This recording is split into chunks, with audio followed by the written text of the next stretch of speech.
Bismillahirrahmanirrahim. Assalamualaikum warahmatullahi wabarakatuh. Berguru kepada Allah. Allah berfirman, dan Allah sekali-kali tidak akan menyesatkan suatu kaum sesudah Allah memberi petunjuk kepada mereka hingga dijelaskannya kepada mereka apa yang harus mereka jauhi. Sesungguhnya Allah Maha mengetahui segala sesuatu. Quran Surat At-Taubah ayat 115. Ketahuilah olehmu, ayat ini sangat menarik dan memberikan inspirasi untuk berbuat sesuatu bagi siapa saja yang dapat meraih pencerahan diri melalui proses perenungan. Pada dasarnya, semua ayat Allah itu menarik dan menjadi sangat inspiratif untuk berbuat sesuatu yang bermanfaat. Sayangnya, tidak banyak manusia yang berhasil mendapatkannya, bukan karena bodoh, melainkan karena mereka hanya duduk-duduk di seputar wilayah kulit atau pembungkusnya belaka. Mereka tidak melakukan upaya lebih mendalam karena menyangka bahwa ayat-ayat itu tidak boleh ditelaah oleh yang bukan ahlinya. Apalagi kitab Al-Quran yang beredar di dunia ditulis dalam huruf atau aksara Arab, sehingga hanya orang-orang yang mengerti bahasa Arab saja yang boleh mengupasnya. Akibatnya, bagi kalangan yang tidak memahami bahasa Arab, terpaksa menunggu saja penjelasan dari mereka yang fasih berbahasa Arab. Jadi, walaupun ayat-ayat tersebut sudah diterjemahkan ke dalam bahasa selain bahasa Arab, tetap saja manusia enggan mencoba memperdayakan potensi akalnya untuk menelaah.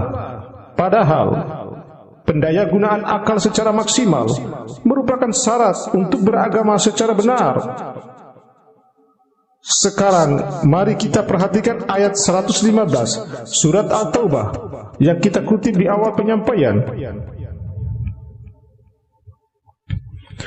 Coba perhatikan, ayat ini diawali dengan pernyataan tegas. Allah sekali-kali tidak akan menyesatkan suatu kaum setelah Allah memberikan petunjuk kepada mereka. Bukankah pernyataan ini sangat menarik dan sekaligus merupakan jaminan Allah kepada manusia? Sejauh ini, kita selalu beranggapan bahwa tidak ada jaminan kepastian bahwa kita ini benar-benar merupakan bagian orang yang telah diselamatkan oleh Allah. Sehingga banyak di antara manusia yang selalu diliputi kekhawatiran dan ketakutan. Pada ayat ini sudah jelas bahwa Allah tidak akan menyesatkan suatu kaum setelah Allah memberikan petunjuk.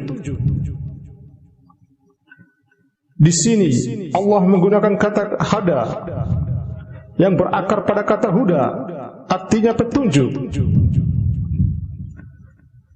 Dalam konteks yang lain, petunjuk ini sering juga disebut hidayah. Namun seringkali manusia merasa bahwa Allah belum memberikan hidayahnya.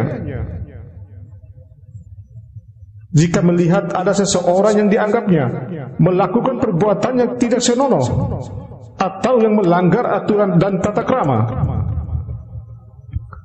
padahal begitu Allah menurunkan kitabullah, sebenarnya Dia sudah memberikan petunjuknya.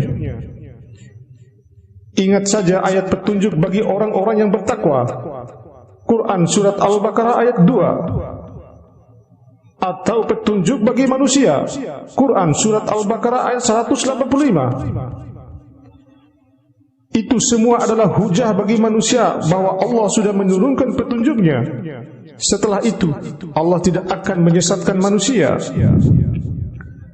Maka ini bermakna, jika ada manusia yang melakukan tindakan yang berlawanan dengan petunjuknya, artinya dia berbuat sesat. Kesesatannya itu adalah atas kemauannya sendiri, bukan Allah yang menyesatkannya. Namun demikian, petunjuk saja itu masih belum memadai.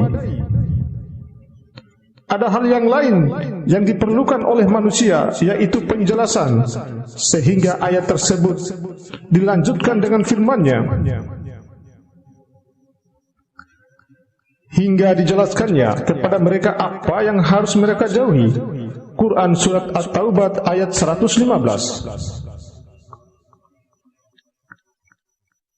Ada ungkapan lain selain petunjuk, yaitu penjelasan dari Allah. Dalam ayat tersebut, Allah menyebutkan dengan kata yubayyana, yang diterjemahkan menjadi dijelaskan kepada mereka.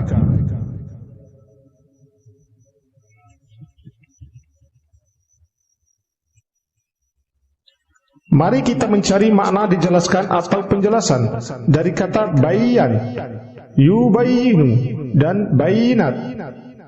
Kata itu merujuk pada suatu keadaan atau perpindahan dari suatu kondisi tidak jelas atau samar-samar menjadi jelas, lebih jelas, dan sangat jelas. Dan pelaku yang memberikan penjelasan atau yang menjelaskan umumnya dirujuk kepada sosok guru. Tetapi dalam ayat ini, Quran Surat At-Taubah ayat 115, yang memberikan penjelasan adalah Allah dan hanya Allah.